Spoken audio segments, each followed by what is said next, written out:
بسم اللہ الرحمن الرحیم قل اعوذ برب الناس ملک الناس الہ الناس من شر الوسواس الخناس الذي يوسوس في صدور الناس من الجنة والناس. السلام علیکم ورحمۃ اللہ وبرکاتہ. اعوذ باللہ من الشیطان الرجیم. بسم اللہ الرحمن الرحیم. نحمده ونصلی علی رسولہ الکریم. رب اشرح لی صدری ویسر لی امری واحلل عقدۃ من لسانی یفقهوا قولی. اللہم ارنا الحق حقا وارزقنا اتباعہ وارنا الباطل باطلا وارزقنا اجتنابہ. آمین یا رب العالمین.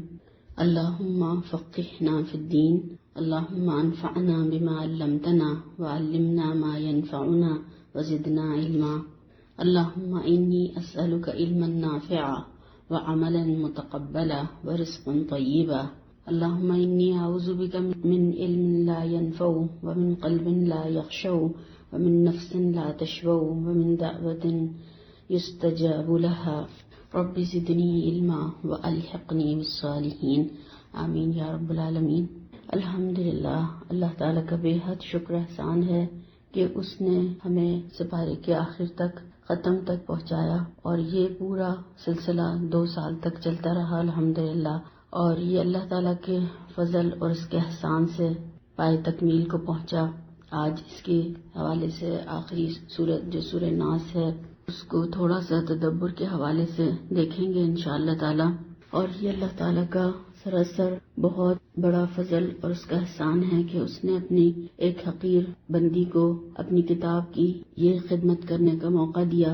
اور جو کچھ بھی اس میں صحیح اور برحق ہے وہ اللہ تعالیٰ کی ہدایت اور رہنمائی کی بدولت ہے، اور جو کچھ کمی یا غلطی ہے تو وہ میرے اپنے قصور یا کم علمی کی وجہ سے ہے، مگر الحمدللہ کوئی غلطی جان بوجھ کر نہیں کی گئی ہے.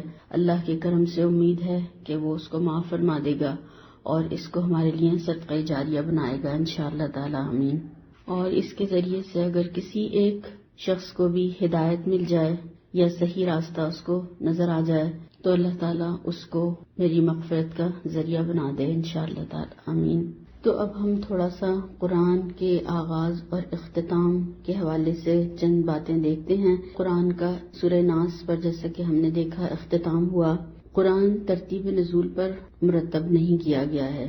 23 سال کے دوران میں مختلف حالات ضروریات کے لحاظ سے نازل ہونے والی آیات اور صورتوں کو خود نہیں بلکہ اس کے نازل کرنے والے کے حکم سے اس صورت میں مرتب فرمایا گیا، جس میں کہ ہم آج قرآن کریم کو اپنے پاس پاتے ہیں. تو اس ترتیب سے جیسا کہ ہم جانتے ہیں قرآن کریم کا آغاز سورہ فاتحہ سے ہوتا ہے اور اختتام موعظتین پر ہوتا ہے. آغاز میں یعنی ابتدا میں شروع میں ہم نے اللہ رب العالمین سے رحمان الرحیم اور مالک یوم الدین کی حمد و ثنا کر کے عرض کیا تھا کہ آپ ہی کی میں بندگی کرتی ہوں اور آپ ہی سے میں مدد مانگتی ہوں، اور سب سے بڑی مدد جو مجھے آپ سے درکار ہے وہ یہ ہے کہ مجھے آپ سیدھا راستہ دکھا دیجئے. اہدنا الصراط المستقیم. جواب میں اللہ تعالیٰ کی طرف سے سیدھا راستہ دکھانے کے لیے ہمیں پورا قرآن دے دیا گیا، اور اس کو ختم اس پر کیا گیا کہ بندہ اللہ تعالیٰ سے جو رب الفلق اور رب الناس ملک الناس اور الہ الناس ہے عرض کرتا ہے کہ میں ہر مخلوق کے ہر فتنے اور ہر شر سے محفوظ رہنے کے لیے آپ ہی کی پناہ چاہتی ہوں، اور خصوصیت کے ساتھ شیاطین جن و انس کے وسوسوں سے آپ کی پناہ مانگتی ہوں، کیونکہ راہ راست کی پیروی میں وہی سب سے زیادہ رکاوٹ بنتے ہیں. اس آغاز اور اختتام میں جو مناسبت ہے وہ کسی بھی صاحب نظر سے پوشیدہ نہیں رہ سکتی. جیسا کہ ہم نے پہلے پڑھا اور اس کو سمجھا کہ یہ دونوں صورتیں ایک ہی دفعہ میں اکٹھی اتری اور ان کا مشترکہ نام معوذتین ہے، اور ان کی فضیلت بھی احادیث میں مشترکہ ہی آئی ہے. اور آپ صلی اللہ علیہ وسلم ان صورتوں کو نمازوں کے بعد صبح کے اذکار میں، شام کے اذکار میں، سوتے وقت اس کو تلاوت فرمایا کرتے تھے، اور یہ وہ صورتیں ہیں جن کی طرح کی کوئی صورت پچھلی کتابوں میں نازل نہیں کی گئی۔ یہ امت محمدی صلی اللہ علیہ وسلم کے لیے خاص اور خصوصیت کے ساتھ ایک فضیلت بھی ہے اور ایک انعام بھی ہے کہ یہ صورتیں اللہ تعالیٰ نے ہمیں عنایت فرمائیں۔ جو بھی انہیں پڑھتا ہے وہ ہر طرح کے شر اور نقصان سے محفوظ رہ سکتا ہے، چھوٹے ہوں یا بڑے ہوں، ظاہری ہوں یا باطنی ہوں، موجودہ شر ہوں یا جو ابھی نازل نہیں ہوئے، ان سے بھی اللہ تعالیٰ کے حکم سے ہمیں اس کا پڑھنا ان سے بھی بچا لے گا انشاءاللہ تعالیٰ، اور ان شرور سے بھی جو ہمیں نظر آتے ہیں اور ان شرور سے بھی جو ہمیں نظر نہیں آتے، ہر طرح کے شر سے اللہ تعالیٰ ضرور بچا لے گا۔ آپ صلی اللہ علیہ وسلم کہیں تشریف لے جا رہے تھے اور آپ کے ساتھ میں عقبہ بن عامر الجہنی بھی تھے، تو آپ صلی اللہ علیہ وسلم نے ان سے کہا، اے عقبہ کیا تم سوار نہیں ہوگے؟ تو وہ تھوڑا سا جھجک گئے۔ پھر تھوڑی دیر بعد آپ نے ان سے فرمایا، کیا تم سوار نہیں ہوگے؟ پھر بھی وہ سوار نہیں ہوئے۔ پھر تیسری بار آپ صلی اللہ علیہ وسلم نے جب ان کو کہا تو انہیں یہ ڈر ہوا کہ کہیں میں آپ کی نافرمانی تو نہیں کر رہا ہوں، اور پھر وہ سوار ہو گئے۔ تو اس موقع پر آپ صلی اللہ علیہ وسلم نے ان سے فرمایا، اے عقبہ میں تمہیں ایسی صورتیں نہ سکھاؤں جو نہ تورات میں نازل ہوئی ہیں، نہ زبور میں، اور نہ انجیل میں، اور نہ ان جیسی فرقان میں یعنی قرآن کریم میں، تم پر ایک رات بھی ایسی نہ آئے کہ تم ان کو نہ پڑھو۔ یہ صورتیں سورہ قل ھو اللہ احد یعنی سورہ اخلاص اور قل اعوذ برب الفلق اور قل اعوذ برب الناس، یہ بے مثل آیات ہیں، اور یہ مسلم، ترمذی، نسائی اور مسند احمد کی روایت ہے۔ تو ہم دیکھیں کہ کیا یہ حکم صرف عقبہ بن عامر کے لیے تھا یا ہمارے لیے بھی ہے؟ تو ہمارے لیے تو آج کے فتنوں کے دور میں کتنا زیادہ ضروری ہے کہ ہم ہر طرح کے فتنوں اور شر سے اللہ کی پناہ میں آنے کی ہر وقت دعائیں کریں اللہ تعالیٰ سے۔ تو رات کو سوتے وقت بھی خاص طور سے صبح شام کے اذکار میں ان صورتوں کو ضرور پڑھنا ہے تاکہ ہم اللہ تعالیٰ کی حفظ و امان میں آ جائیں۔ ایک مرتبہ یہی عقبہ بن عامر آپ صلی اللہ علیہ وسلم کے ساتھ میں کہیں سفر پر جا رہے تھے، آپ سواری پر تھے، اور کہتے ہیں کہ میرے ہاتھ آپ صلی اللہ علیہ وسلم کے پاؤں پر تھے، اور میں نے کہا کہ مجھے سورہ ہود اور سورہ یوسف سکھا دیجئے۔ تو آپ صلی اللہ علیہ وسلم نے فرمایا کہ تم قرآن میں کوئی ایسی صورت نہ پڑھو گے جو اللہ کے نزدیک قل اعوذ برب الفلق اور قل اعوذ برب الناس سے زیادہ بلیغ ہو۔ نظر بد سے، جادو سے یہ صورت جو ہے ہمارے لیے کافی ہو جائے گی، اور تمام طرح کے شرور سے۔ اگر ہم دیکھیں تو گناہ اور غلط کام جو ہیں اس کے نتائج شر کی صورت میں انسان بھگتتا ہے، کبھی بیماری کی شکل میں، یا کبھی اولاد کی نافرمانی کی شکل میں، یا کسی نقصان کی شکل میں۔ تو اور کچھ شر ایسے ہوتے ہیں جو ہمیں نظر آ جاتے ہیں، اور کچھ شر ایسے ہوتے ہیں جو ہمیں نظر بھی نہیں آتے۔ بہت ساری چیزیں جیسے کہ جنات ہیں، ان کا شر، کیڑے مکوڑے، حیوانات، مصیبتیں، تو یہ سب شرور جو ہیں اگر ہم اللہ کی پناہ میں آتے ہیں اور دعائیں کرتے ہیں تو پھر وہ ٹل جاتے ہیں۔ تو اللہ تعالیٰ سے ہماری دعا جو ہے وہ یہی ہونی چاہیے کہ اللہ تعالیٰ جو بھی خیر ہے وہ ہمیں مل جائے، اور جو آنے والی ہے، ابھی نہیں بھی آئی ہے، اس کی بھی ہمیں برکت نصیب فرما۔ خیر اور بھلائی، نعمت جو تو نے ہمارے لیے رکھی ہے وہ سب ہم تک پہنچا دے، اور جو شر کا پہلو ہے اللہ تعالیٰ تو ہی اس کو دور کر سکتا ہے، تو اس کو ہم سے دور کر دے۔ اور دراصل ہم ان صورتوں کو سمجھتے نہیں ہیں، ان کے معنی بغیر سمجھے ہوئے، بغیر اس کو سمجھے ہوئے ہم پڑھتے ہیں۔ اگر ہم اس کو سمجھتے اور سمجھ کر پڑھتے تو پھر جگہ جگہ یہ عامل اور یہ جادوگر اور یہ سب شعبدے باز نہ بیٹھے ہوئے ہوتے۔ اور آج کے دور میں اگر ہم دیکھیں کہ جادوگروں کا نام بدل کر عامل کر دیا گیا ہے، اور کچھ لوگ ان شعبدے باز جو ہوتے ہیں ان کو بھی جادوگر کہتے ہیں۔ نہیں، وہ ہاتھ کی صفائی کے جو کھیل دکھاتے ہیں، مچھلی سے کبوتر بنا دیا، کبوتر سے بلی بنا دی، یا کچھ کاٹ دیا، کچھ غائب کر دیا، کسی کا کچھ کر دیا، تو یہ سب شعبدے بازی ہوتی ہے، یہ جادو نہیں ہوتا۔ جادو جو ہے وہ الگ چیز ہے، اور وہ جنات کی مدد سے کیا جاتا ہے، یعنی وہ بغیر شیاطین کی مدد کے نہیں ہوتا۔ جو کوئی بھی اگر استعمال شدہ کپڑے مانگے یا پھر ماں کا نام پوچھے تو سمجھیں وہ جادوگر ہے، یعنی یہ بہت واضح پہچان ہے کہ جو بھی اس طرح کے استعمال شدہ چیزیں مانگے اور ماں کا نام پوچھے تو وہ جادوگر ہے، چاہے وہ اپنے آپ کو کچھ بھی کہے۔ تو ایسے لوگوں کے پاس جانے سے آپ صلی اللہ علیہ وسلم نے فرمایا کہ 40 دن کی نمازیں انسان کی قبول بھی نہیں ہوتی ہیں، اور جو شریعت اللہ کے نبی صلی اللہ علیہ وسلم لائے ہیں گویا کہ اس سے اس نے انکار کر دیا۔ اور ان جادوگروں کے چکر میں پڑنے سے انسان اسلام کے دائرے سے خارج ہو جاتا ہے، اس کا ایمان چلا جاتا ہے، اور جادوگر جو ہیں وہ کافر ہوتے ہیں. تو جو ان کا ساتھ اختیار کرے گا تو وہ بھی پھر کافر ہو جائے گا، اور اس کے لیے صاف طور پہ کہا گیا کہ اس کا پھر آخرت میں کوئی حصہ نہیں. سورہ بقرہ میں ہم پڑھتے ہیں کہ جو ان چیزوں کا خریدار ہوا پھر آخرت میں اس کا کوئی حصہ نہیں. ایک اور جو بہت زیادہ بڑی غلط فہمی ہے لوگوں کے درمیان کہ جادو کا توڑ جادو سے ہی ممکن ہے، یہ بالکل غلط اور جھوٹی اور لوگوں کو گمراہ کرنے والی بات ہے. اللہ کے نبی صلی اللہ علیہ وسلم پر جب جادو ہوا تو یہی آیات دونوں صورتوں کی 11 آیات نازل کی اللہ تعالیٰ نے، اور اس کے ذریعے سے جادو کو ختم کر دیا گیا. تو یہ اللہ تعالیٰ کا کلام ایسا ہے کہ اس کا کوئی جادوگر، کوئی شیطان مقابلہ نہیں کر سکتا، اور جب یہ پڑھا جاتا ہے تو وہ بھاگ جاتے ہیں اور جل جاتے ہیں. تو اس کے مقابلے میں کوئی بھی نہیں ٹھہر سکتا.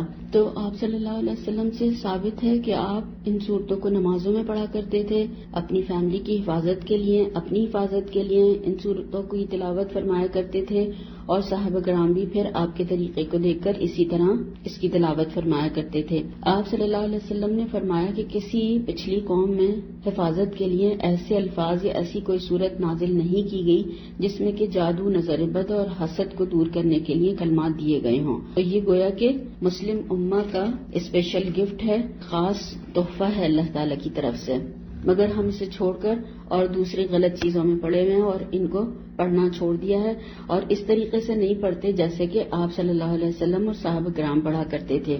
تو سونے سے پہلے جیسے کہ آپ صلی اللہ علیہ وسلم کیا کرتے تھے 3 مرتبہ سورہ اخلاص، فلق اور ناس تلاوت فرماتے اور اس کو اپنے ہاتھوں پر پھونکتے، اور اس میں تھتکار بھی شامل ہوتی، اور اس کو اپنے جسم پر جہاں جہاں تک ہاتھ جاتے پھیر لیا کرتے تھے، یعنی سر اور جسم آگے کے حصے سے شروع کر کے ان ہاتھوں کو پورے اپنے بدن پر پھیر لیا کرتے تھے. تو اسی طرح سے ہمیں کرنا ضروری ہے تاکہ ہم ہر طرح کے شر اور فتنے سے محفوظ رہ سکیں انشاءاللہ تعالی.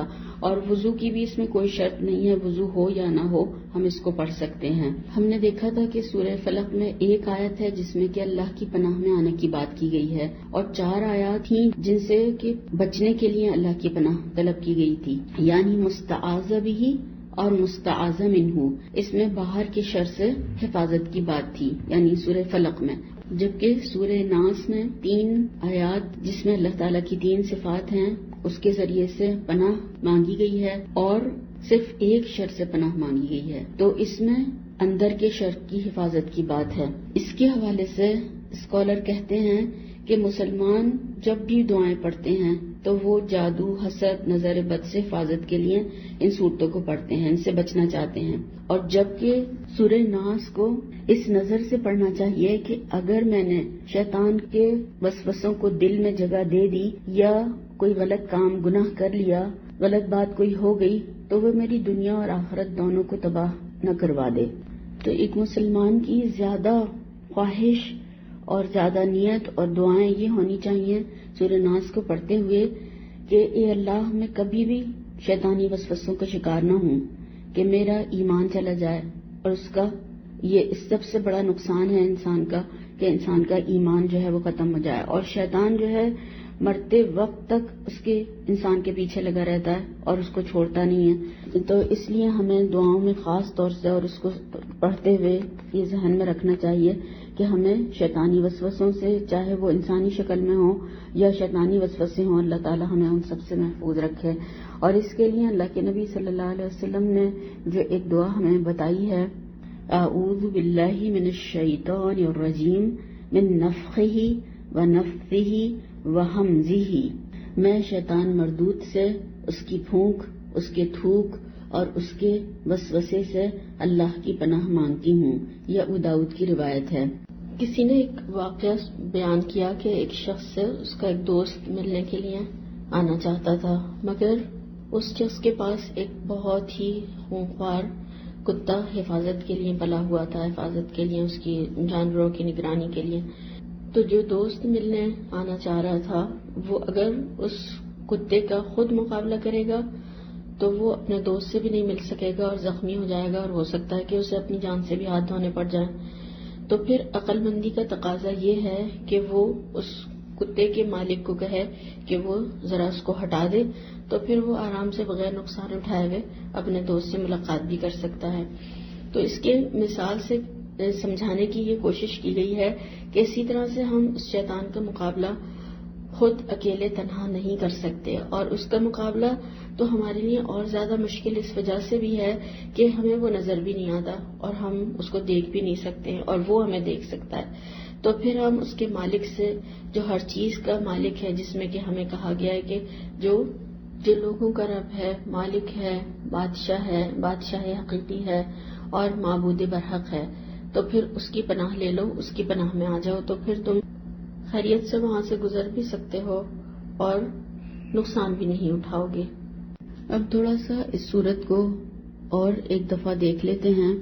اللہ تعالیٰ نے فرمایا، کہو کہ میں لوگوں کے پروردگار کی پناہ مانگتا ہوں. اور یہاں پر رب آیا ہے. رب کی معنی ہے خالق، مالک، مدبر اور رازق، اور ہمیں ابتدا سے لے کر آج تک کھلا رہا ہے، پلا رہا ہے، ہماری تمام تر ضروریات پوری کرنے والا اللہ رب العالمین ہے. اور رب اس کو کہتے ہیں جو انسان کی ابتدا سے نگہداشت کرتا ہے. جب تک کہ بچہ جو ہے پیدا بھی نہیں ہوا ہوتا، ماں کے پیٹ میں ہوتا ہے، اس کو وہاں بھی رزق دیتا ہے. جب بچہ باہر آتا ہے تو پھر ماں کے سینے میں اس کی غذا اتار دیتا ہے، اور پھر بچہ بڑا ہوتا چلا جاتا ہے، اور وقت گزرنے کے ساتھ ساتھ اس کی ضروریات، اس کی شوق، اس کی رغبتیں اور پھر اس کی ضروریات بڑھتی چلی جاتی ہیں. پھر ان کے مطابق بھی اللہ تعالیٰ ان کو پورا کرتا رہتا ہے. اور پھر جب بڑا ہو جاتا ہے، جوان ہو جاتا ہے، پھر شادی کی خواہش ہوتی ہے، اس کا بھی انتظام کرواتا ہے اللہ تعالیٰ. پھر بچوں کی خواہش ہوتی ہے تو وہ بھی عطا فرما دیتا ہے. اور اسی طرح سے مختلف کام اور کارنامے، صلاحیتیں جو بھی اس کے کرنے کی خواہش ہوتی ہے انسان کے دل میں، تو وہ بھی ممکنہ طور پر اللہ تعالیٰ ہی ان کی توفیق عطا فرماتا ہے. اور انسان کتنے بھی غلط کام یا گناہ بھی دنیا میں کرتا رہتا ہے، اللہ تعالیٰ فوری نعمتیں نہیں چھینتا، فوراً نہیں پکڑتا، بلکہ اس کو مہلت دیتا چلا جاتا ہے. انسان تنہا نہیں زندہ رہ سکتا، وہ اس کو کسی نہ کسی کے سہارے کی ضرورت ہوتی ہے، کسی ایسی طاقت کی جس کی کہ وہ پناہ میں آ جائے. تو کہلوایا گیا کہ میں لوگوں رب کی پناہ لیتا ہوں یا اس کی پناہ میں آتا ہوں، اور اس کی جو کہ لوگوں کا حقیقی بادشاہ ہے، ملک الناس ہے، انجام کا مالک ہے، پورا کنٹرول اس کا ہے، ہر چیز اس کی ہے. الہ الناس یعنی معبود برحق، اصل معبود، جو لوگوں کا اصل معبود ہے، اس کی پناہ میں آتا ہوں. تو یہاں پر 3 صفات جمع کی گئی ہیں، رب، ملک، الہ، کیونکہ جس نے پیدا کیا، جو پرورش کرتا ہے، وہی مالک ہو سکتا ہے. جو مالک ہے پھر پوجا بھی اسی کی ہونی چاہیے، پرستش بھی اسی کی ہونی چاہیے، عبادت بھی اسی کی ہو اور اطاعت بھی پھر اسی کی ہونی چاہیے. تو ان 3 آیتوں میں دیکھیں 3 بار پناہ مانگی گئی ہے. تو پھر ہمیں اس کو سوچنا چاہیے کہ معاملہ کتنا اہم اور سیریس ہے. اور کون ہے وہ جس سے بچنا ہے؟ وسواس الخناس، اس سے بچنے کے لیے. کیونکہ قرآن پڑھنے کے بعد اگر کوئی چیز سب سے زیادہ انسان کو نقصان دے سکتی ہے تو وہ بیکار کے جو وسوسے ہوتے ہیں، وہ شیطانی. تو شیطان اگر عام انسانوں کے پیچھے 50% بھی لگا ہوا ہوتا ہے، تو جو قرآن پڑھ رہے ہوتے ہیں، اس کو سمجھنے کی کوشش کر رہے ہوتے ہیں، ان کے پیچھے تو 100% لگ جاتا ہے، ہاتھ دھو کر پڑ جاتا ہے. ایک نہیں بلکہ پورا لشکر اس کا پھر متوجہ ہو جاتا ہے اور سب اس کے پیچھے لگ جاتے ہیں، پھر وسوسے ڈالنے لگتے ہیں. اور وسوسہ کہتے ہیں خاموش آواز کو، اور اصل میں جو اس کا معنی ہے، اس ہوا کو کہا جاتا ہے وسوسہ جس سے پتوں میں سرسراہٹ ہوتی ہے، یعنی ہلکی سی آواز ہوتی ہے، اور یعنی دل میں ایسے خیالات ڈالنا جس سے انسان خاموشی سے بھٹک جائے اور اس کو پتا بھی نہ چلے اور وہ اپنے دل کی آواز سمجھے اس کو. اس طریقے سے شیطان بہکاتا ہے، چپکے سے دل میں چپکے سے کوئی خیال پیدا کر دیا، کوئی بدگمانی ڈال دی، کوئی غلط باتیں ڈال دی، کسی کے خلاف حسد، بغض، کینہ اس کو پیدا کر دیا. کبھی ایسے پریشان کن خیالات ڈال دیے کہ جن سے کہ انسان ایک دم اٹھ کے کھڑا ہو جاتا ہے، پریشان ہو جاتا ہے. ایسا لگتا ہے جیسے کسی نے اس کے چٹکی کاٹی ہو، یا پھر اسے نوچ دیا ہو، یا پھر اس کو کوئی تکلیف پہنچائی ہو، کچھ چبو دیا ہو. تو یہ وسوسہ ہومزہ کی طرح سے ہی ہوتا ہے کہ ایسا لگتا ہے جیسے کہ کسی نے کچھ اس کو چبو دیا، ایک دم سے انسان اٹھ کے کھڑا ہو جاتا ہے، سوچ کے اندر، خیالات میں غیر مثبت چیزیں ڈال دیتا ہے، منفی سوچیں پیدا کر دیتا ہے، اور انسان کے اعمال جو ہیں اس کی سوچ پر منحصر ہوتے ہیں.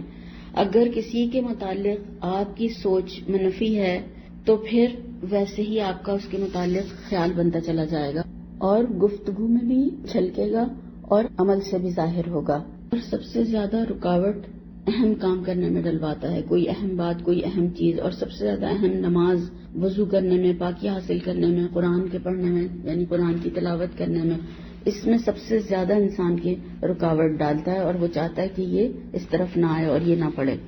اس کو جو خناس کہا گیا ہے، تو خناسہ کے معنی ہم نے دیکھے تھے کہ پیچھے لوٹنا، چھپنا، پلٹنا، بار بار آنا. یعنی ایک دفعہ جب انسان اللہ کا ذکر کرتا ہے تو وہاں سے ہٹ جاتا ہے، پھر وسوسے ڈالنے پھر آ جاتا ہے، پھر انسان یاد کرتا ہے اللہ کو، پھر بھاگ جاتا ہے، پھر بھول جاتا ہے انسان تو پھر واپس آ جاتا ہے. اسی کو آپ صلی اللہ علیہ وسلم نے فرمایا کہ جب انسان اللہ کا ذکر کرتا ہے تو شیطان پیچھے ہٹ جاتا ہے، اور جب ذکر میں مشغول نہیں ہوتا تو یہ پھر انسان کے دل میں برائیوں اور وسوسے ڈالتا رہتا ہے مسلسل. اور شیطان جو ہے انسان کے سامنے کبھی کھل کر نہیں آتا، نہ اپنے اصلی روپ میں کبھی آتا ہے، بلکہ روپ بدل بدل کر وہ انسان کو بہکاتا ہے، اندرونی طور پر برے خیالات ڈالتا ہے، دین کے بارے میں شک و شبہات پیدا کرتا ہے تاکہ انسان اس راستے سے ہٹ جائے. تو ہم نے دیکھا کہ 3 صفات کے ذریعے صرف ایک چیز سے پناہ مانگی گئی ہے، یعنی بیرونی جو شر ہے تو اس میں سب سے بڑا شر شیطان کا ہے. تو یہ شیاطین کبھی انسانوں کی شکل میں بھی انسانوں کو بہکانے کے لیے آتے ہیں، اندرونی بیرونی دونوں طرح کی، نفس کی طرف سے، شیطان کی شکل میں انسانوں کی طرف سے ماحول کی رکاوٹیں ہوتی ہیں. یہ اپنے لشکروں کے ساتھ میں پیچھے لگ جاتے ہیں. تو پھر کتنا زیادہ اللہ تعالیٰ کی پناہ میں آنے کی ضرورت ہے انسان کو. اور جو یہ وسوسے ڈالتا ہے انسانوں اور جناتوں کی شکل میں، تو کبھی کبھی یہ دوستوں کی شکل میں آتا ہے، کبھی کبھی اپنے گھر والوں کی. اور یہ بھی دیکھا ہوگا کہ جب مائیں نماز پڑھ رہی ہوتی ہیں تو بچے اس وقت سب سے زیادہ ستانا شروع کر دیتے ہیں یا قرآن پڑھنے نہیں دیتے ہیں. تو یہ جو شیطان ہے یہ پیچھے لگ جاتا ہے بچوں کو، اور پھر وہ ماں جو ہے پھر وہ نہیں پڑھ پاتی ہے، تو اس طریقے سے روکتا ہے قرآن پڑھنے سے، نماز پڑھنے سے. ابو ذر غفاری رضی اللہ تعالیٰ عنہ کہتے ہیں کہ میں آپ صلی اللہ علیہ وسلم کے پاس آیا، آپ صلی اللہ علیہ وسلم اس وقت مسجد میں تھے، میں بیٹھ گیا. آپ نے فرمایا اے ابو ذر کیا تم نے نماز پڑھ لی؟ میں نے کہا نہیں. آپ نے فرمایا اٹھو اور نماز پڑھو. وہ کہتے ہیں میں اٹھا اور نماز پڑھی اور آ کر آپ کے پاس بیٹھ گیا. تو آپ صلی اللہ علیہ وسلم نے فرمایا اے ابو ذر جن و انس کے شیطانوں سے اللہ کی پناہ مانگو. میں نے کہا یہ اللہ کے رسول صلی اللہ علیہ وسلم کیا انسانوں میں بھی شیطان ہوتے ہیں؟ تو آپ نے فرمایا کہ ہاں انسانوں میں شیطان ہوتے ہیں اور وہ عموماً اس کے آس پاس ہوتے ہیں، اس کے دوستوں اور پیاروں کی شکل میں جو اس کو اپنے راستے پر کھینچ لے جانے کے لیے تیار ہوتے ہیں. یہ احمد، نسائی اور ابن حبان کی روایت ہے. جب آپ صلی اللہ علیہ وسلم نے یہ بات فرمائی کہ انسانوں میں بھی شیطان ہوتے ہیں اور جنات میں بھی، اور یہ بھی بتایا کہ ہر انسان کے ساتھ ایک شیطان ہوتا ہے، تو لوگوں نے پوچھا کہ آپ صلی اللہ علیہ وسلم کے ساتھ بھی ہے؟ تو آپ صلی اللہ علیہ وسلم نے فرمایا کہ ہاں میرے ساتھ بھی ہے، لیکن اللہ نے میری مدد فرمائی ہے اس پر اور وہ میرا مطیع ہو گیا ہے، یعنی مجھے حق کے سوا کسی اور بات کا حکم نہیں دیتا. اور صحیح مسلم کی ایک روایت میں ملتا ہے آپ نے فرمایا صلی اللہ علیہ وسلم نے کہ تم میں سے کوئی ایک بھی ایسا نہیں جس کے ساتھ اس کا قرین جنوں میں سے نہ لگا ہوا ہو. اب اس قرین سے جو ہے کس طریقے سے انسان بچے، تو انہی صورتوں کے ذریعے، تعوذات کے ذریعے، اعوذ باللہ من الشیطان الرجیم من نفخہ ونفثہ وہمزہ. تو اس کا زور ایمان لانے والوں پر نہیں چلتا، اور جو اللہ کی پناہ میں آ جاتے ہیں ان کے اوپر نہیں چلتا، ورنہ یہ غلط غلط کام کراتا ہے، غلط باتیں ڈالتا ہے، غصہ دلاتا ہے. پھر انسان غصے میں کیا اس کا حال ہوتا ہے اور کیا کیا غلط باتیں اس کے منہ سے نکل جاتی ہیں، جس سے کہ پھر تعلقات اور رشتے بھی خراب ہو جاتے ہیں. تو یہ قرآن کا آخری پیغام ہے کہ ان شیطانوں سے بچ کر رہنا ہے، محتاط رہنا ہے. یہ 2 شکلوں میں جو ہمارے ساتھ لگے ہوئے ہیں، جنات کی شکل میں چھپ کر وار کرنے والے اور ان دوسرے انسانوں کی شکل میں جو سامنے آ کر بڑی محبت سے باتیں کریں گے اور شر کی طرف بلاتے ہیں، غلط راستوں کی طرف لے جاتے ہیں. اور کبھی کبھی انسان جو ہے کسی کا دل رکھنے کے لیے انکار نہیں کرتا کہ میں اس کا دل نہیں توڑنا چاہتا، اور پھر وہ اس طریقے سے اس کے ساتھ غلط راستوں کی طرف چلتا چلا جاتا ہے. اور اس صورت میں خاص طور سے 5 بار ناس کی تکرار ہے. تو خطرہ پھر کہاں ہے؟ وہی دشمن نما جو انسان ہے، انسان ہی انسان کا دشمن ہے، اور اس میں اپنے خاص قریبی بچے، دوست، رشتے دار گھر والے، جان پہچان والے، ماحول، دوستی، محبتیں سبھی کچھ آ جاتی ہیں جو کہ دین پر استقامت اختیار کرنے نہیں دیتے۔ تو گویا کہ الناس جو ہے ہمارا ٹیسٹ ہے ایک طریقے کا، ہمیں لوگوں کے درمیان رہ کر لوگوں پر ہی، لوگوں کے ساتھ ہی کام کرنا ہے، ان کے درمیان ہی کام کرنا ہے۔ تو ہمیں پھر ان کو پہچاننا ہوگا کہ غلط اور صحیح، کون ہمیں غلط راستے پر لے جا رہا ہے اور کون ہمیں صحیح راستے پر لے جا رہا ہے۔ تو ہم نے دیکھا کہ قرآن کا اختتام یعنی آخری سورت دعا ہے، اور ابتدا سورہ فاتحہ وہ بھی دعا سے ہی ہوا تھا، تو دعا سے شروع ہوا اور دعا پر ہی ختم ہو گیا۔ فاتحہ میں ہم نے دعا مانگی تھی استعانت کی، یعنی اللہ تعالیٰ سے ہم نے مدد مانگی تھی، اللہ تعالیٰ ہماری مدد فرمائیے، اور اس میں استعاذہ ہے، گویا ہم اللہ تعالیٰ سے پناہ مانگ رہے ہیں، اللہ کی پناہ میں آ رہے ہیں کہ اللہ تعالیٰ ہم یہ پڑھیں گے، اس پر عمل کریں گے تو شیطان سب سے زیادہ رکاوٹ بنے گا، انسان اور شیطان، تو اللہ تعالیٰ ہمیں ان سب کے شر سے بچا لیجیے۔ اور جو شر ہمیں نظر آتے ہیں یا جن کو ہم دیکھ رہے ہیں، جن کو ہم جانتے ہیں وہ بھی، اور جو ہمیں نظر نہیں آتے اور جن کو ہم جانتے بھی نہیں ہیں، اللہ تعالیٰ ہمیں ان سب سے اپنی پناہ میں لے لیجیے۔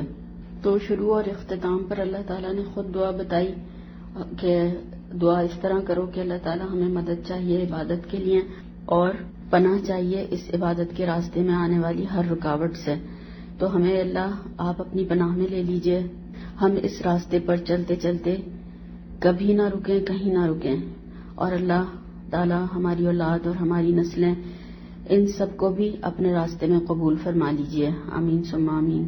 تو اللہ تعالیٰ سے ہم دعا کرتے ہیں کہ اللہ تعالیٰ اس کا پڑھنا، سمجھنا، سیکھنا، اس میں وقت لگانا اور دوسرے لوگوں تک پہنچانا اس کو قبول فرما، اور جو غلطی اور کمی کوتاہی ہم سے ہو گئی ہو اللہ تعالیٰ اپنی رحمت سے اس کو معاف فرما دے، اور اس کو ہمارے لیے بابرکت بنا دے، صدقہ جاریہ بنا دے، اور اس کوشش کو اپنی بارگاہ میں قبول فرما لے، اور ہم سب کو ہر طرح کے شر سے، خواہ وہ انسانی ہو یا شیطانی، ان سب سے ہمیں، ہماری بچوں کو، ہماری نسلوں کو محفوظ فرما، ان کی حفاظت فرما، زمین اور آسمان کے تمام شرور سے، اور جو بھی کچھ ہم نے پڑھا ہے اس کو ہمارے لیے، ہمارے والدین کے لیے صدقہ جاریہ بنا دے، اور ہمارے تمام بہن بھائی عزیز رشتہ دار والمؤمنین والمؤمنات والمسلمین والمسلمات سب کی بخشش فرما دے، اور سب کی مشکلات، تکلیفیں، پریشانیاں، بیماریاں، دکھ درد اللہ تعالیٰ سب کو دور فرما دے، اور ہمیں اپنی رحمت کے سائے میں جگہ عطا فرما، اور ہمیں بھٹکنے سے، گمراہ ہونے سے اپنی رحمت میں ڈھانپ لے، بچا لے، اور ہمارا خاتمہ ایمان پر فرمانا، مرتے وقت کلمہ نصیب فرمانا، یا ارحم الراحمین۔ اللہم آنس وحشتی فی قبری، اللہم ارحمنی بالقرآن العظیم وجعلہ لی اماما ونورا وہدا ورحمہ، اللہم ذکرنی منہ ما نسیت وعلمنی منہ ما جہلت وارزقنی تلاوتہ آناء اللیل وآناء النہار وجعلہ لی حجتا یا رب العالمین۔ اے خالق ارض و سما، میری قبر میں میری وحشت کو دور فرمانا، اور قرآن پاک کے ذریعے سے مجھ پر رحم فرمانا، اور قرآن کریم کو میرے لیے مشعر راہ، مقتدا نور اور وسیلہ ہدایت اور رحمت بنا دینا۔ اے پروردگار، قرآن میں سے جو کچھ بھی بھول جائیں وہ دوبارہ یاد کروا دینا، اور جو کچھ بھی قرآن میں سے ہم نہیں جانتے وہ سکھا دینا، اور شب و روز ہمیں اس کی تلاوت نصیب فرما، اور روز محشر اس کو ہمارے لیے ذریعہ نجات اور حجت بنا دینا، آمین ثم آمین یا رب العالمین۔ اللہم اجعل قرآن ربیع قلوبنا ونور صدورنا وجلاء احزاننا وذهاب همومنا وغمومنا۔ اے اللہ، قرآن کو ہمارے دلوں کی بہار، ہمارے سینوں کا نور، اور ہمارے غموں کو ڈھانپنے کا ذریعہ بنا دے، اور ہمارے تمام رنج و غم کو اس کے ذریعے سے دور فرما دے۔ اللہم ارزقنی التفکر وتدبر بما یتلوہ لسانی من کتابک، والفهم له والمعرفة بمعانی، والنظر في عجائبه وعمل بذلك ما بقیت، انک علی کل شیء قدیر۔ اے اللہ، اس کتاب قرآن کریم میں سے جو ہماری زبانیں پڑھتی ہیں اس میں ہمیں تفکر اور تدبر اور اس کی سمجھ عطا فرما، اس کے معنی اور عجائبات کی پہچان کروا دے، اور جب تک ہمیں زندہ رکھے اس کے مطابق عمل کریں، بے شک تو ہر چیز پر قدرت رکھنے والا ہے۔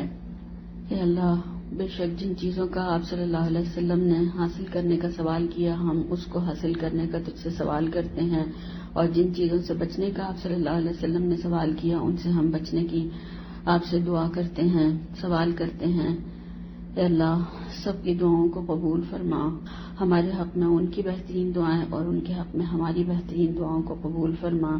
ربنا تقبل منا انک انت السمیع العلیم وتب علینا انک انت التواب الرحیم۔ اللہم اصلح لی دینی الذی هو عصمت امری واصلح لی دنیای التی فیہا معاشی واصلح لی آخرتی التی فیہا معادی واجعل الحیاة زیادة لی فی کل خیر واجعل الموت راحة لی من کل شر۔